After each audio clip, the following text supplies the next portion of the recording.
Good evening, everyone, and welcome to today's webinar. We have a very powerful topic, facing the unknown and how to move beyond your fear of ayahuasca. And we are so glad you are here. My name is Irina Vlada. I am a psychologist, psychedelic integration coach, and a researcher.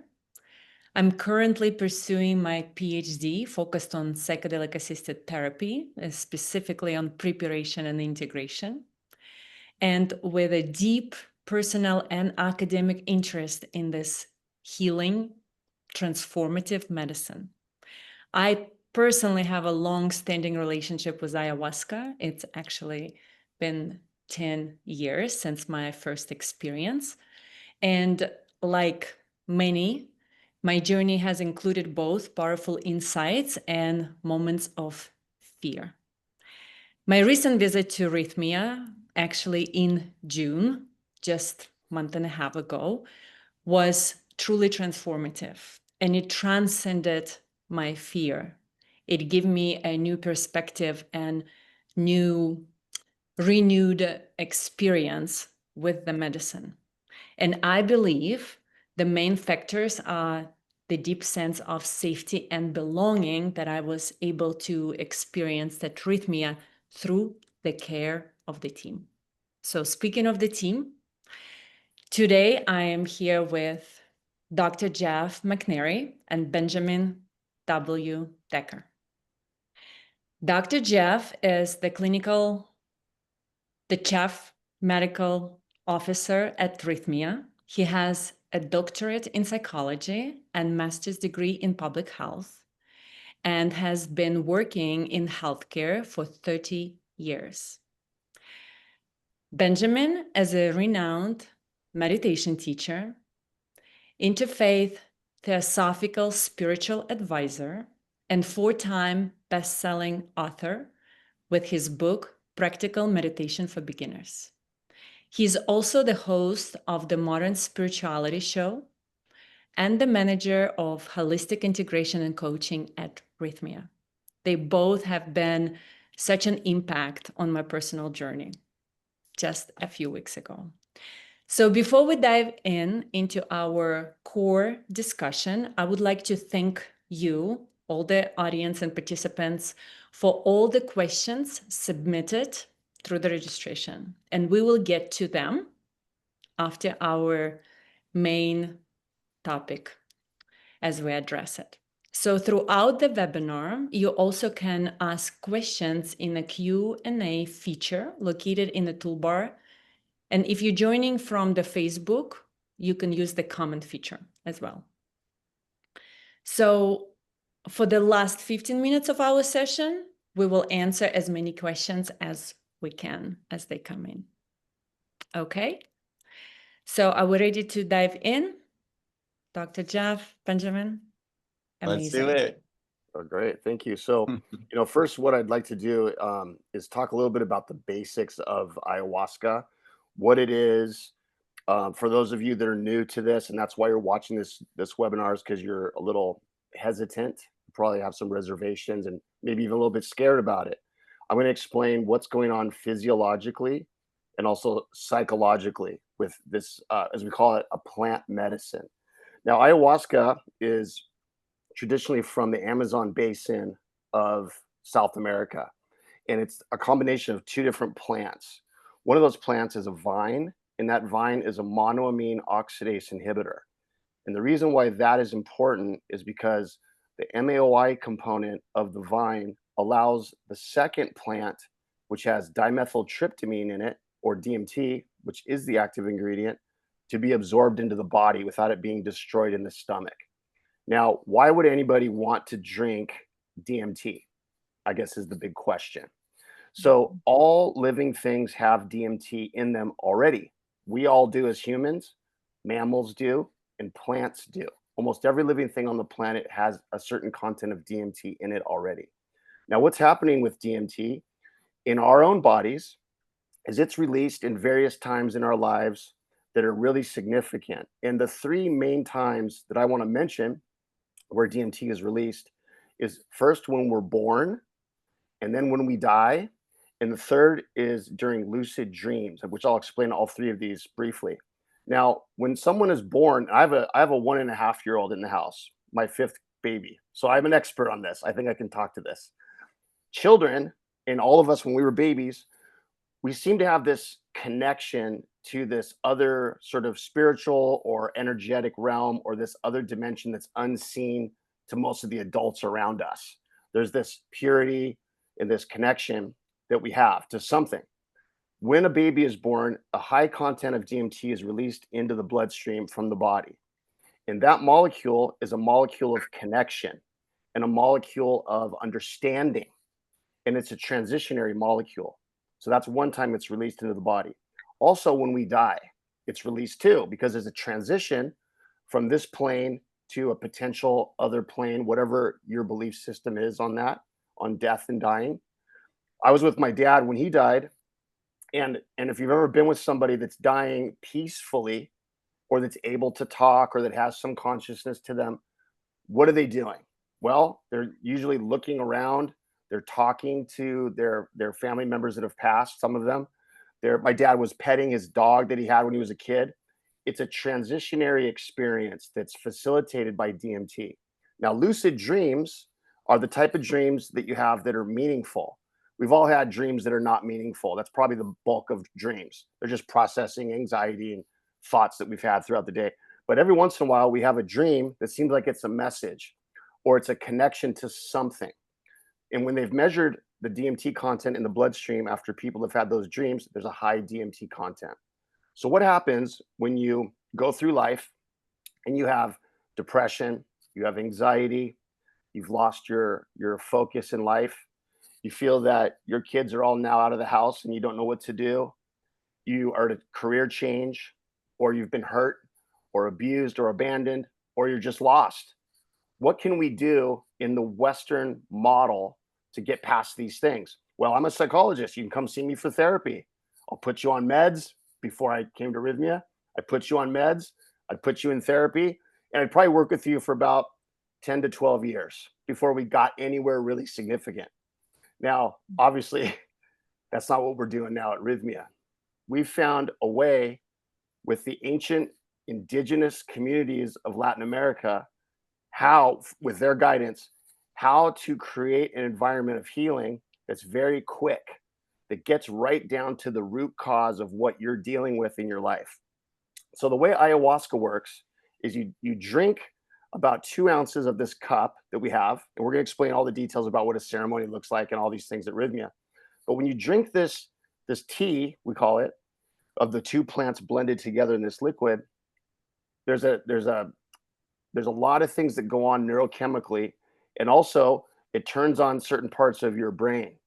Now, we all know, we've all heard in school that we only use a very small percentage of our brain. You know, all the neuroscientists are like, what's the rest of the brain for? Well, we're slowly starting to figure out what the rest of the brain is for. And it's absolutely about connection and about understanding and about nonverbal communication and awareness. There's a big part of the brain that's about that we're just learning now how to tap into. Ayahuasca taps into those parts of the brain. Now, a lot of people come to Rythmia that have trauma. They've been abused as kids, or they've been through recent trauma, or they might be veterans of the military with recent trauma. And when you have a traumatic experience or a traumatic era, what happens in those times is that your emotions get in the way of your survival. So if you are being attacked or abused or abandoned, or if you're in fear and you're 5 years old, if you were in fear, that would block you from running away or from fighting or from disconnecting from the pain. So your emotions are in the way. So a survival mechanism for trauma is that we push our emotions into a part of the brain where they can be held temporarily while we behaviorally survive. And those emotions go into the amygdala. That's a part of the brain where our subconscious is located. There's other parts of the brain that are about the subconscious, but the amygdala plays a big role in that. And then the trauma passes, and then we're living our life, and these emotions are still blocked and hidden in that part of the brain. And what happens is they want to get out, but we have not learned in a Western framework of, of therapy or psychology or society how to really tap into those emotions and create safe environments where those emotions can come out. So what happens is we don't really address them. We just continue on our life going through more traumas, more disappointments. But now we have a model. We know that at any time we can push emotions away from us and blunt them and become numb and just grind through the tough times in life. A lifetime of doing this leads to a very anxiety provoking, depressing, fearful, disconnected, dissociated living and way of life. And so the people that come to Rythmia are in that state. They've tried everything. They've tried meds, they've tried therapy, they've tried all these different modalities, and nothing's really worked. So what ayahuasca does is it allows a concept called synaptic plasticity to tap into the parts of the brain where you're holding these emotions and bring them forward into the prefrontal cortex, which is where you can logically process these things and think about them. And then you can feel them and you can release them. And there's a process called psychosomatic release. And that's where we're going to talk about that too with Ben, where what that looks like to release. So that's a lot in 7 minutes to say, but I just wanted to give you guys a quick sort of brief understanding of ayahuasca and what it is. And we're going to get more into the details, but that's a general overview. Yeah, that's a really, in my opinion, that's an excellent way to start to look at it, especially if you're considering coming or you've been thinking about it, you just found Rythmia perhaps. It's like really understanding some of the science of how this is working within our bodies, that this is a very scientific biochemical physiological process. And when you come to Rythmia, it's not just ayahuasca that you're coming for. You're coming for an entire, very sound, psychologically sound program. So there's a facilitated program of workshops throughout the week. And it's all about the integration, the mind, body, and soul integration of all of those. So we have workshops because the mind is always seeking to understand. There's like the mental clarity that's necessary for us to feel really good about something.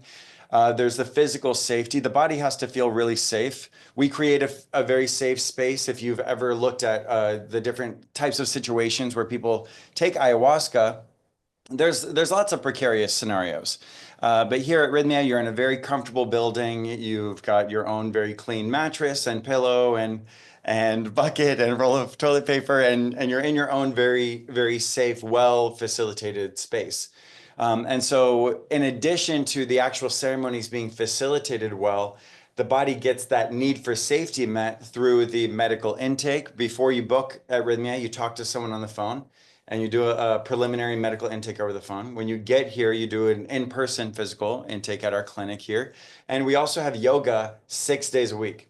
And so the yoga is not traditional yoga that we're offering. It's a yoga inspired integration and preparation practice. So everything that's in all of our workshops is reinforced in our yoga program. So yoga itself is all about opening up the different channels in the body to facilitate, deeper introspection, transcendence, and well-being, circulation through the body. And that's exactly what you need to prepare for ayahuasca. So we're actually facilitating that space for you, not just with regular yoga, but with yoga that's specifically designed with the medicine in mind. And so you're coming in, you're working, you're getting your body open. It's not a super rigorous yoga. It's something for all levels. So no matter where you're at, just showing up to the class opens those energy channels up, softens the tissues, increases circulation, which makes the body more receptive to the medicine itself. This whole process that Dr. Jeff is talking about of what's happening biochemically can sometimes be really challenging on the body, especially that part that he said about the psychosomatic release. And so when we're talking about fears of ayahuasca, that's where it's at, is that psychosomatic release. So we have breathwork and meditation and yoga. We have the hot cold plunge in the spa. We've got a sauna, massages and colonics are all included. All of that's part of the program. But why is that? And it's because of that psychosomatic release, or what we usually refer to as the purge. So the body reactions to the medicine are sometimes the thing that make us the most uncomfortable, the thing that make us most scared. there's a class that Dr. Jeff and I teach on Thursdays here at Rythmia. And I always make this terrible joke when we're talking about the body reactions and the science of the body reactions. I always say the body reactions are the number one reason people want to come do the medicine. The body reactions are the number one thing that attracts you to the medicine. And it's obviously a joke because what we're talking about, you've heard the stories. What is it, guys? Let's say it. It's vomiting, diarrhea, sweating, and other things like shaking, laughing, yawning, crying is a really, really big one. Uh, but those psychosomatic releases are crucial to the process. I remember my first time I talked to this guy here, Dr. Jeff, my first time like 9.5 years ago with medicine. And I remember being like, is there any way I can do this with guaranteeing that I'm not going to vomit? And he just smiled really big and he was like, I can't say that there is, you know? And so the psychosomatic, that word psychosomatic means the psyche and the body. Psychosomatic, soma is the body. So psychosomatic means the mind-body connection. And so like Jeff was saying, the synaptic plasticity is chemically engaged. Synaptic plasticity is our brain's ability to develop new habits, to think differently, to learn new things. And it's sometimes hard to get it actually engaged. It's a quality that every brain has, but it's not always easy to engage it. That's why it's not that easy to develop new habits, do that new thing, stop doing that thing that you are doing that you wish you weren't doing, that unhealthy habit. You know, it's not that easy to learn a new language right away, learn a new musical instrument right away, but it's possible through synaptic plasticity. The ayahuasca, the DMT in the ayahuasca chemically activates the synaptic plasticity. So that paired with all of the other workshops and the practices that we're doing here actually help rewire the brain and write those new neural pathways. And in that process, the whole body's involved. The whole body's involved. So when we talk about the nervous system, we're talking about the brain. And when we talk about the brain, we're talking about the nervous system. It's really part of the brain. And so the entire body's involved when the brain's being rewired. And so those memories that you have, those things that you've been through, the issues are in the tissues. So sometimes through the mystery of the uniqueness of this process, sometimes you feel like there's a burning or an aching, or sometimes people even have a lucid dream-like vision where they're receiving some kind of surgery and it feels like something's happening in their body. These are all different versions and different examples of the psychosomatic release that can happen. You know, as Ben says that about all the physical symptoms, you know, what what I immediately think of is I'm trying to put myself in your shoes, all the viewers who are a little nervous about coming and drinking ayahuasca for the first time, and you might feel a little overwhelmed. I'm picturing like, oh my gosh, like, am I going to be tired all day? Am I going to be laid out in my room? Like, how am I even going to have energy? It's in Costa Rica. It's warm down there. It's a tropical environment. And that's what leads us right into the next part of what I want to discuss is that Rythmia is the only medically licensed ayahuasca center in the world. And that is very, very important. And that's basically my whole life is dedicated to maintaining the license for Rythmia with the Costa Rican Ministry of Health.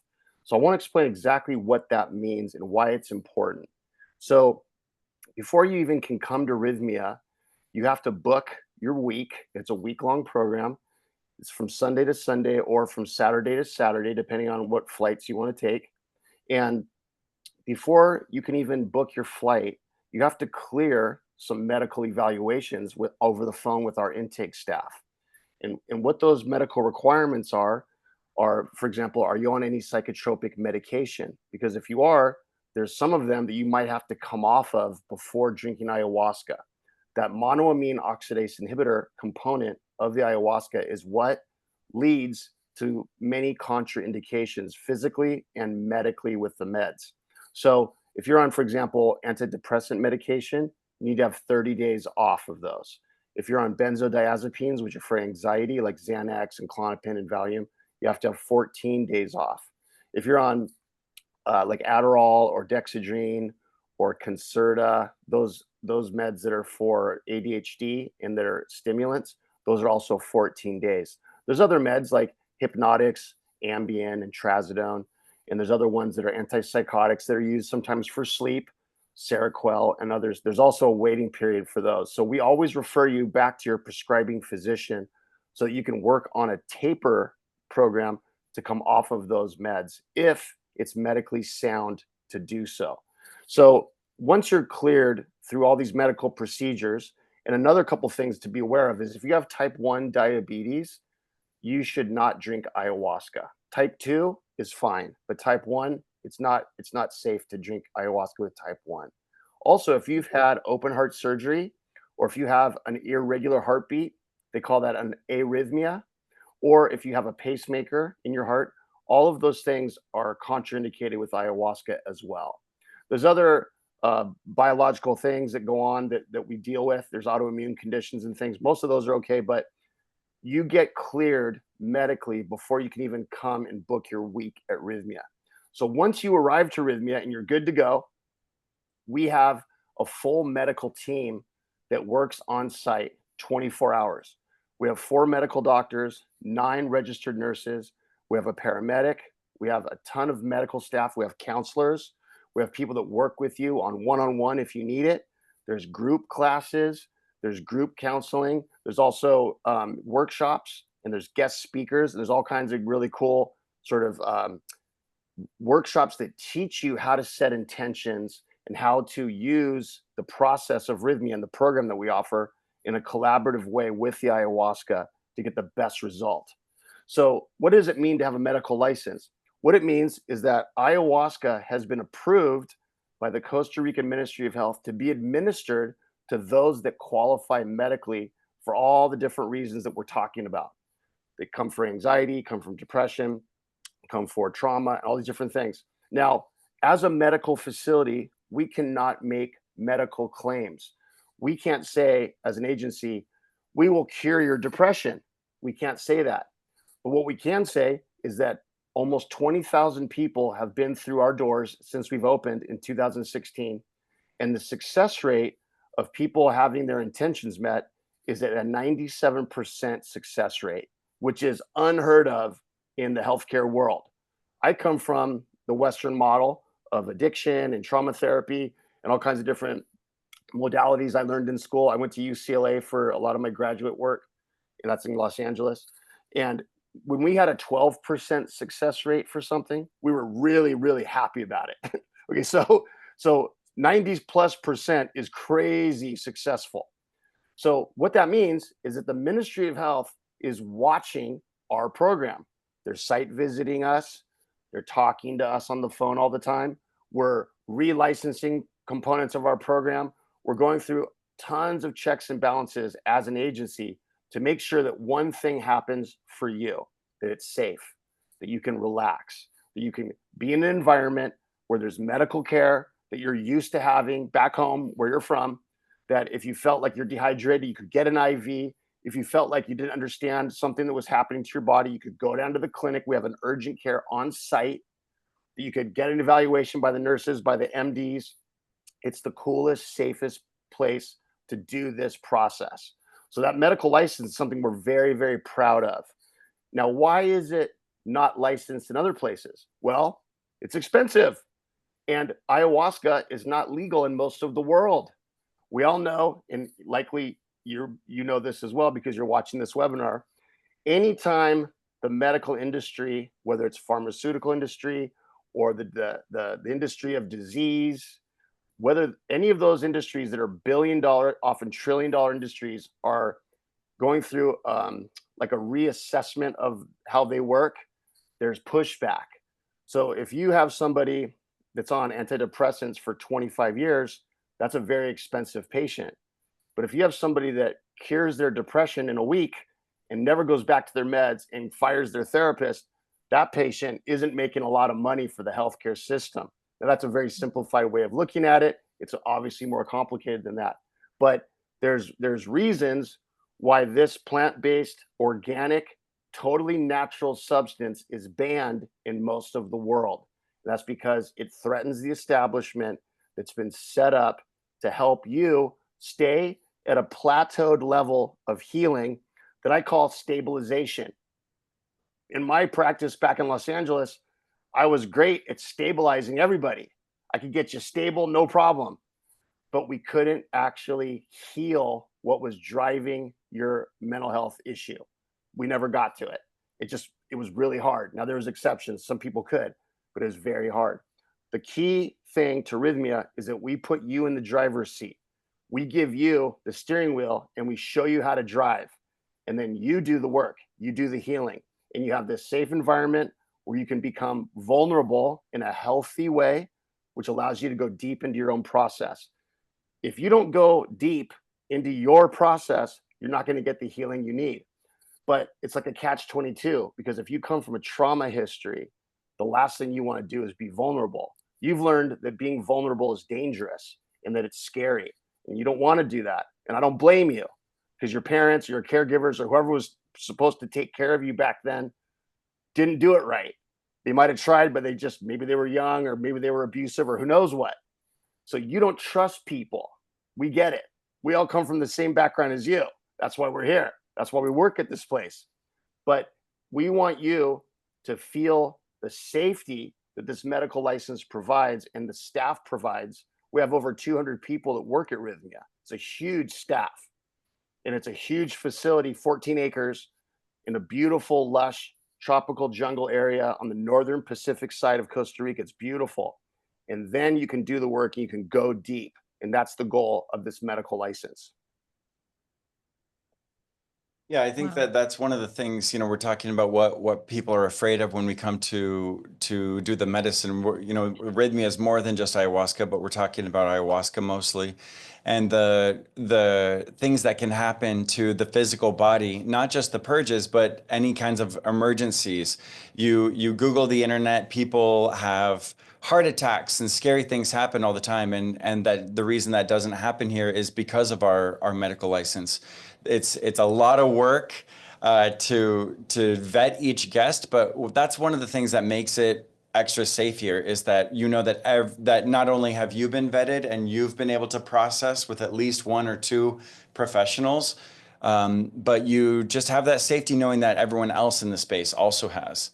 And because it's illegal everywhere, this is really the legal place to do it. The safe, the fact that there's the medical staff and physical security. We have 24-hour security. This is a gated, secured facility that's actually within a larger gated, secured facility. So there's a lot of those nerves or fears that can come from just taking this leap in the first place. And we can hold space for those deeper fears to be addressed instead of those superficial fears, like, is this a safe place? Is my body ready to do this? Is this the right thing for my body? And then when you come to do the medicine, it can sometimes really surprise people that the ayahuasca can be really, really challenging. And it's surprising to me when people are surprised that it's so challenging. But the truth is, it can sometimes feel really challenging, but it's always worth it. So that part of us that might be afraid, look, I don't like to vomit. Me neither. I don't like to vomit. I don't want to have diarrhea. What does that mean? I'm gonna not feel good. There's a temporary moment. If you've ever done a deep cleanse of any kind or a fast of any kind, there's sometimes a cleanse reaction or a fasting reaction.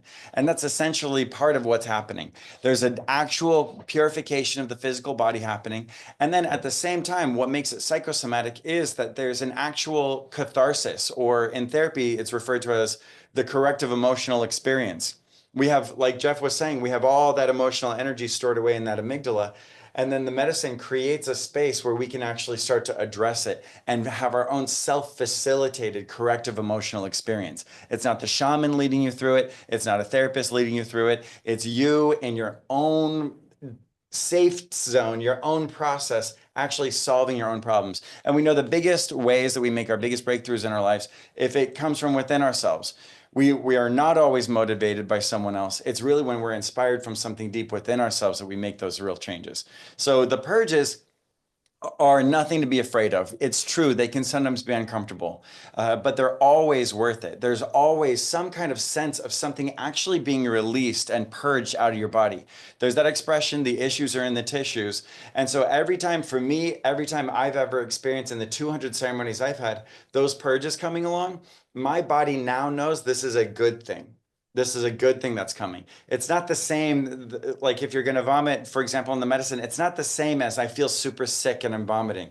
There's something unique to the way it is in the medicine. It doesn't mean it's fun and it doesn't mean it's easy, but it does hit in a deeper way. And there's something your body knows that it's being freed from, something that's being released from, something that's coming through. And we always hear people say that they had their biggest breakthrough immediately after one kind of purge or another one. So there's nothing to be afraid of there. Sometimes people also express that they're afraid that when those emotional purges, like crying, can come up, maybe I'll feel stuck in that space and I don't want to go to that dark place. I'm coming to do the medicine so I can get out of that dark place. Well, it's based on honoring what you're really feeling. So much in our life, we are actively suppressing what we're feeling. Maybe you've heard this phrase before, stop crying or I'll give you something to cry about. So many of us hear that expression, right? Many of us, when we're young children, maybe we said it to our children, but there's this tone in society that our emotions are sometimes burdensome to other people. And so we don't want to be a burden. We need to get our needs met. And so we start to learn to suppress our emotions really, really early on, even if it's subtle. But we learn that essentially we don't want to be the crying baby on the airplane, right? If there's a crying baby on the airplane, what do you automatically think? You think, oh, that poor sweet baby. No, you don't. No, you don't. You think, will someone please like deal with their baby? And we all get that energy. We have all been that crying baby. And so there's a deep part of all of our unconscious mind that says, I need to filter what I'm feeling. I need to filter what I'm experiencing. And then when we become adults, we don't want to feel sorry for ourselves. We don't want to dwell on the past. And that's all good and healthy. But when you come to a special place like this, you can go really deep and you can honor the things that you felt in the past. And so sometimes we say, or we hear guests say, I don't want to relive that. I had a really severe trauma. I experienced sexual assault or sexual abuse or chronic trauma or specific injuries or events. I don't want to go there again. You don't necessarily have to go there again. Some people will drink the medicine and go to sleep and wake up feeling great the next day. In the old tradition, they call that a nada. And they say it's one of the best, deepest kinds of ceremonies you can experience. So when you're learning about these different purges, keep in mind that your experience is going to be highly individualized and it's going to be designed exactly just right for you. So don't be afraid of that process. You can lean into it. You can trust yourself, even though sometimes that is the lesson in itself, learning to trust ourselves and trust our own process. But the purges themselves are deeply intertwined with the big breakthroughs that people have in our lives. And so you want to think of it more like an initiation. In our lives, when we survive a big challenge, we come through better on the other side. And people talk about coming to Rythmia like it's one of the most important things they've ever done in their entire lives. So think about that.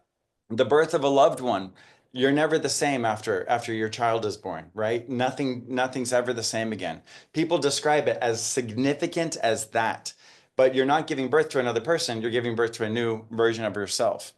Another big fear that we hear about is a fear of going into like some kind of psychosis, going into sort of like even like maybe a spiritual psychosis where there's a lot of meaning making, or people might think that we're extra special. I think that I'm divine or something like that.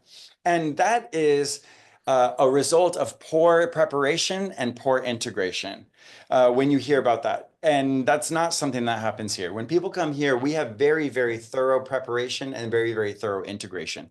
And so we help the body metabolize this process in a way that helps us also be able to psychologically understand what's happening. So you don't have to worry about ever going off somewhere that you're not going to come back from. Am I going to lose my mind? Am I going to go crazy? No, just the opposite. You've been crazy, and this is going to help you get back to a deeper sense of sanity. That's a great way of explaining that, Ben. I really like that, because people often ask me as a psychologist, like, is this going to make me, have a psychological break and I'm going to freak out? It's like, no, because you've been medically cleared and psychologically cleared by our medical team. So we know the challenges that people have that people would maybe not be appropriate for ayahuasca. So if you're medically cleared, you're not at a very high risk at all for any of those things happening. I'd say 0.00001% chance of anything like that happening. We've never had that happen at Rythmia. So the checks and balances that we have medically are very important to help in that process.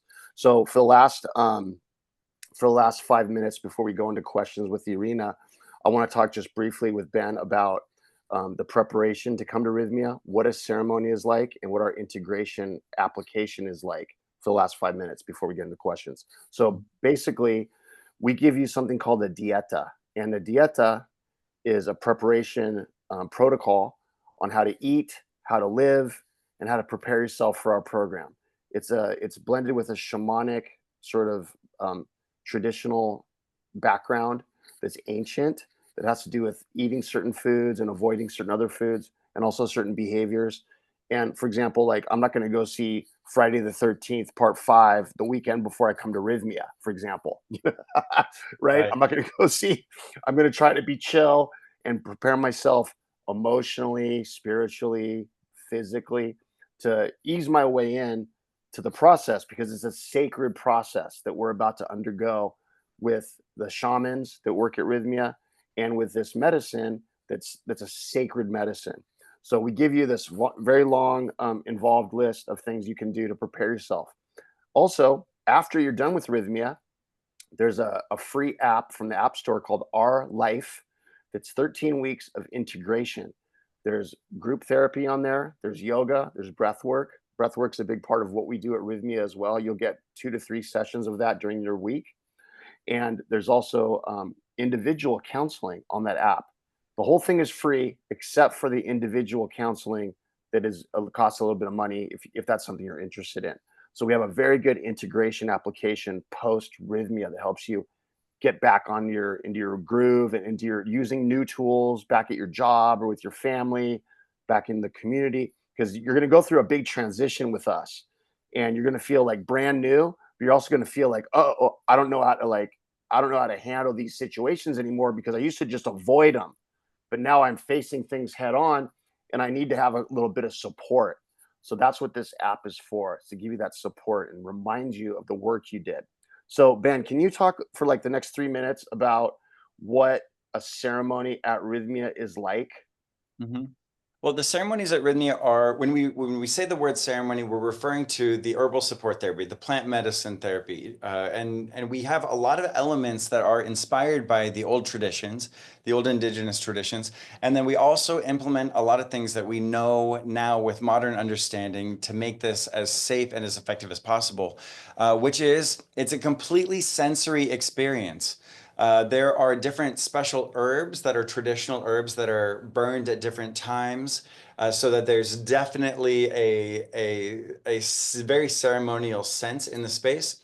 But essentially, it starts in a beautiful, clean maloka. That's the word we use to describe our great hall where we facilitate all of our special events, all of our yoga, meditation, breathwork, and plant medicine ceremonies take place in the Maloka.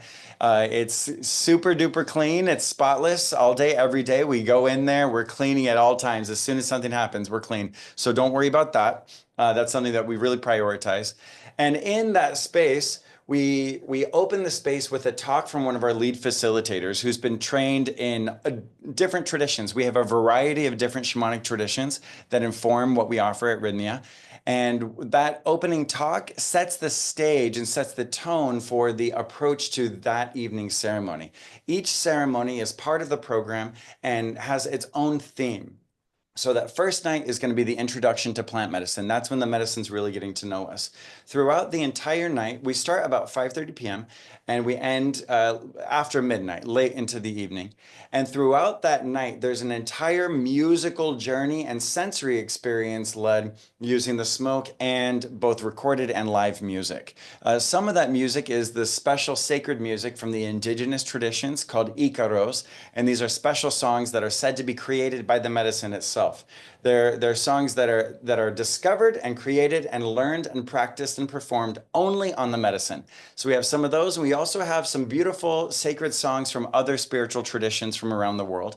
This is a very interfaith, open-hearted space. This isn't connected to any one tradition or religion. We have a number of Buddha statues on the property. We have a beautiful Jesus statue. We have a statue of a Vedic goddess, plant medicine goddess. We are not a spiritual facility, but so much of this is spiritual because the medicine takes us to transcendental states.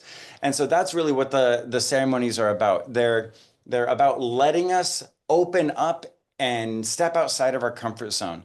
So throughout that musical journey, you may cry, you may fall asleep, you may go outside to sit with the fire or lay in a hammock under the stars, but we always end with another closing talk through and you're set up to begin the next day. So each of the actual ceremonies themselves are profound sensory experiences. We serve 3 cups of the medicine. You don't have to have 3 cups, but that's generally what's served throughout the night. And you take that cup of medicine, you sit down, you meditate, you reconnect to your intention. You become the observer, observe what's happening in your body, and you pretty much let it happen. You keep coming back to that mantra, keep coming back to where you're at in your process. You've got a bucket there if you need it. We've got the restrooms if you need it. And there's always facilitators around. We have an excellent ratio of a great team of well-trained facilitators to help you through anything if you ever feel like something is too much. So we've got 4 ceremonies each week. And then by the end, like Jeff said, we've got a few breathwork ceremonies throughout the week. We start the week with 1 breathwork. The bulk of the week is the plant medicine, and then we finish the week with more breathwork. So it's a tool used for preparation and integration to bring it all together. Dr. Jeff Benjamin, thank you so much for such a detailed and very informative answers and emphasis you placed on safety. And personally, I felt like I was taken care of from the moment I signed up for the program and being picked up at the airport and being in this beautiful, safe nature facility. And look at us, I'm still part of the community. I feel safe and a sense of belonging. And truly, those are the prerequisites for healing and for transformation. So let's move to the audience questions, and we will address as many as we can. So we keep talking about the different modalities and preparation and integration. So this questions relates to that. What kind of other practices are included in the week related to somatic practices and guided meditation? Cool. So we have a lot of different things we're doing on campus. So the guests are always very busy. And there's also a lot of downtime to take a nap and rest and rejuvenate. But what I love about the program is that we have an orientation class when you first get there over the weekend. And then to help start the momentum for the week, we have a breathwork class. And those are on Saturday and Sunday evenings. And that helps you get prepared for the week of ayahuasca and gets you sort of into the zone. And then Monday morning, we have an intention setting class that teaches you how to work with the ayahuasca and work with the Rythmia program in the most effective way. So those classes are really important. And throughout the week, every afternoon, we have a plant integration class that helps you understand what happened the night before, helps you regroup, helps you see that some of the other guests on campus have maybe had similar experiences. It creates bonding, and it's a really good synergy to move forward as a group, and also answers your individual questions. And we also have a hydrocolonic cleanse, and you get 2 appointments, and those you go into a private room. The nurses show you how to conduct the cleanse, and it's a gravity fed ozonated water colon cleanse, and that really rejuvenates the body. We believe, like Ben was saying, in a psychosomatic experience. There's a lot of emotions that we've stored in different parts of our digestive tract through traumatic experiences. And so during a fight or flight experience, certain things have kind of frozen in a sense in our body emotionally. And the hydrocolonic cleanse helps to release those emotions and also releases like a physical biological component. It's really nice. And so aside from that, Ben has taught and also leads some of the meditation classes that we have. And we have yoga almost every morning. And then there's also a really amazing spa. We spent a lot of money to create this amazing 5-star spa experience with massages, and there's a gym if you have the energy for that. Usually, as the week goes on, the gym is wide open because everybody is tired. But there's a cold plunge that's very cold, and there's a hot tub, and there's volcanic mud, and there's a sauna. So all of that kind of ties in to the whole experience with the super healthy food, and it's just the most amazing farm to table food experience. We believe that food is a medicine, so that's all incorporated into the whole experience. Yeah, and there's even a juice cleanse upgrade available. So there's a number of Yes. people each week that are taking it even one step further and doing a juice fast. Yes, amazing. Thank you. The next question is around bad experiences. So, has anyone had a bad experience? And people want to make sure that they feel safe and have a sacred experience. I mean, Ben, you want to take that? preparation goes a long way for that one. There's a lot to say there. Preparation goes a long way. Set and setting, our attitude, our energy, our approach. It's 100% normal to feel nervous. A bad experience, I guess what we would want to say is, what is a bad experience? It's very, very common for there to be challenging experiences, but the people who have them are not saying that they were bad experiences.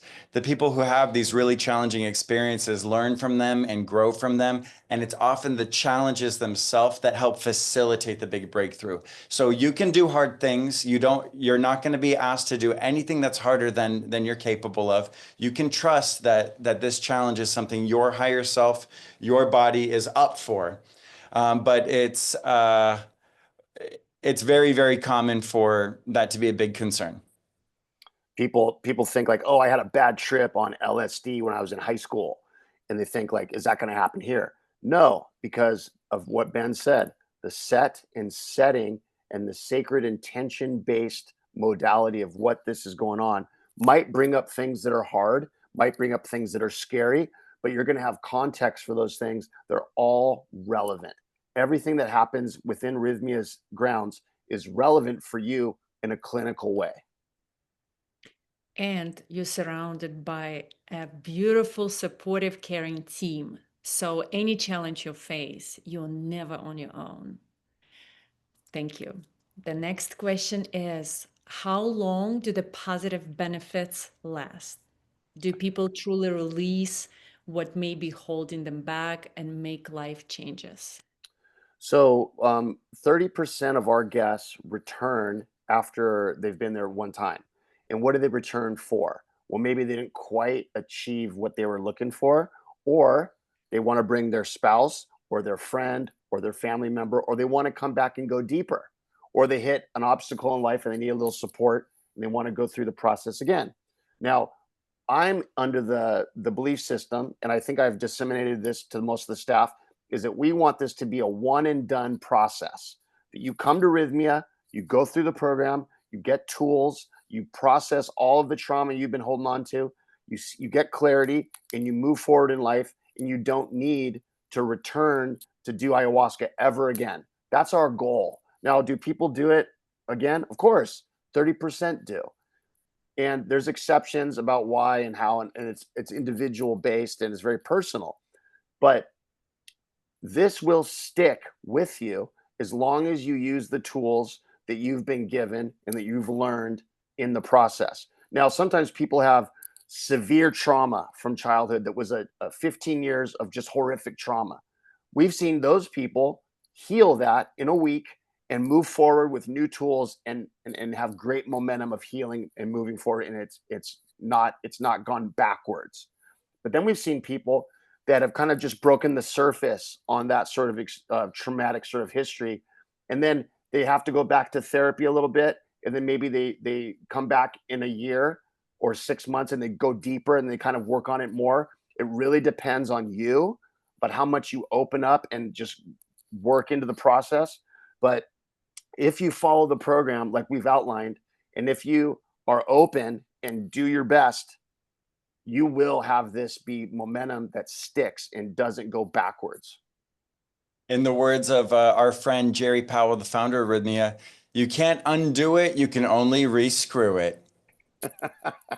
So it's like those new neural pathways, they're written, the experience has happened, but it's really, really important to have that integration plan in place so that you know that we're arm in arm with you as you continue to integrate it, because the temptations, we go through our big change, but everything's still there when we go back home.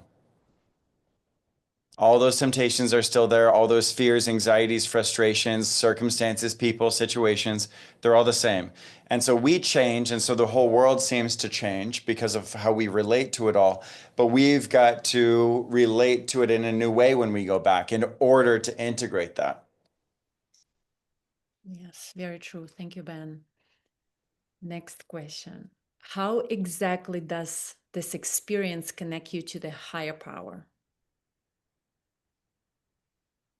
I have my perspective on that. Want me to go on that one? Definitely, Ben.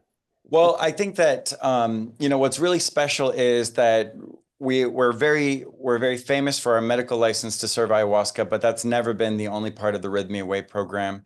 It's one key important part of it, but there's an entire plan and system around it.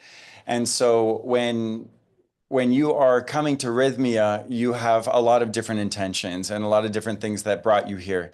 But when you come, we say, hold all those in your heart and or release them. Your unconscious mind is not going to forget them throughout this process, but we have our roadmap.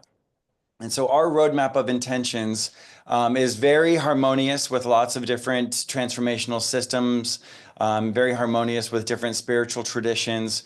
And it's a really, really simple process. It's a 3-step process. And you're going to, and we use it sort of as a way to hold everyone within a path so that it's safe. And you find your own path within that path. But those 3 steps are, first, show me who I have become.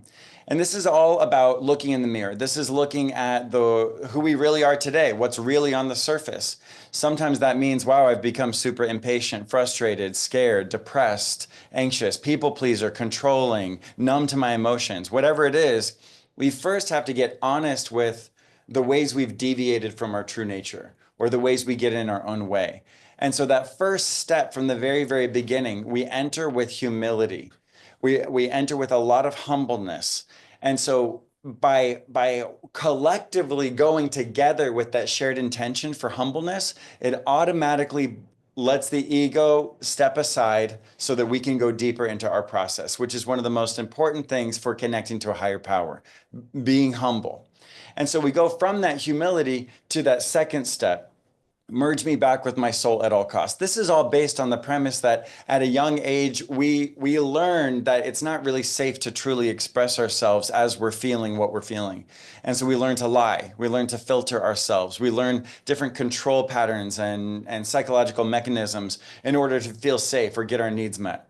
And so what we do with that second step is reconnect to our true nature underneath all of the dramas and traumas and conditioning that we've been through. And so that helps us connect to a deeper sense of who we really are. And who we really are doesn't have the same types of insecurities or greeds or cravings that our ego identity has. And so that connects us to a higher power. And then that takes us into the third step, which is heal my heart.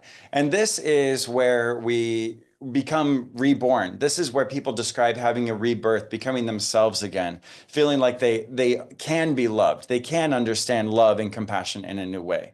And so many people say, that they're spiritual but not religious. Many people from all different religions and no religion come here every single week. And so the difference between religion and spirituality, this is not a religious facility, but many of us are spiritual. The difference is a religion is a specific tradition with specific doctrine and dogma. We don't have that here. What we do have is what spirituality has, which is it's just the path of the heart. Spirituality is about connecting, without a religious context, is about connecting to the heart and honesty and integrity with ourselves, with each other, with nature, right relationship with ourselves and all other beings. And so the entire program and everything along the way, although it is a psychologically sound program that is not connected to any religious tradition, it is spiritual and does facilitate for many people connection to that higher power. Thank you, Ben. Thank you very much. Dr. Jeff, how does ayahuasca compare to THC? Well, THC is a psychosomatic or it's not necessarily a psychedelic medicine, but it does have a psycho sort of active effect on the brain. And the cannabinoids that are present in THC alter certain things in our body that help us with pain receptors and move past pain, and also give us different perspectives on things and can be very beneficial. Now, if I was comparing DMT and ayahuasca to THC, I would say that there is some neurochemical similarities, but the experience itself is very different. With THC, that plant, it basically takes you on a ride that you kind of just hold on and go through. Whereas ayahuasca, you work more collaboratively with it through your intentions. And if something becomes a little too deep for you in the moment, you can request like, hey, I want to save this for later in the evening, or can we slow this process down a little bit? Or I don't want to go there right now. Can we address these other things? And you can guide the process more. So THC and cannabis is a very different experience than, in my opinion, than ayahuasca, but both have benefits to them. If you're a chronic THC user, you should try to be off of THC as long as possible prior to ayahuasca because it can block the experience. It's not dangerous. Some people need THC and cannabinoids for pain management and insomnia and other medical conditions. You can continue with those with that up until you come, but just be aware if you're using it recreationally, we recommend that you have at least 30 days off if you can, because then your ayahuasca experience will be much deeper. Mhm. Thank you. We have a lot more questions. We would have to meet again, but we'll spend one more minute on the last question. And what sets Rythmia apart for people who are nervous about trying ayahuasca for the first time? Wow. What do you think, Ben? I mean, I got a A million. lot. It's a lot. Like 1,000 things set it apart. You know, Me- the main thing is that this is a life advancement center. This is an extremely holistic, very, very thorough psychodynamic program. It is unlike any ayahuasca facility anywhere in the world. We have the very, very clean, very good, high quality medicine. And we also have a completely proprietary psychological and physiological preparation and integration program. There's basically no comparison. So it's the context, I would say, is what sets it apart. It's a completely different context. You are cared for before, during, and after in a way that no one can come close to. Yeah, the Rythmia Way, as we call it, is our own program that Ben's mentioning, our proprietary program that it includes ayahuasca, but there's all these other modalities that are working together on those three intentions that Ben talked about. Show me who I become, merge me back with my soul at all costs, and heal my heart. That's the core of our program that helps us get back on track with our lives and move forward in life in a way that's successful and that's loving and that's connected first to ourselves and then to our family and then to our community. So loving and so true. Thank you so much. Wow, we're at the time, we're at the end. I would like to close by thanking Dr. Jeff and Ben for sharing this such a rich information and really with so much love and so much care for everyone who is um, willing, right? Willing to do the work and willing to come. And also, a little note here that today we're offering $750 USD off your 7-night stay, and plus free round trip shuttle service, plus the free daily on-site juice program that Ben mentioned, and for a total saving value of $1,250. To get this offer, you will need to book on or before this Thursday, July 31st, and use the code JulyInfo750. It will be posted in the chat so you can get all this information for yourself. So thank you so much. It has been such an honor to facilitate, and I'm the biggest fan of Rythmia as the Life Enhancement Center, and I'm personally so grateful for Ben and Dr. Jeff to changing my life. So anything else you would like to say before we're closing? Thanks for listening. We look forward to meeting you down in Rythmia. And Irina, you did a great job. And thanks, Ben, for being on here as always. And you guys are, as guests come in, you guys are not going to regret it. Trust us. Yeah. Yeah. You'll love it. It'll be the best decision you ever made. Yes. Yes. Have a beautiful night, everyone, and we will see you soon. Take care. Thanks so much, guys. Bye.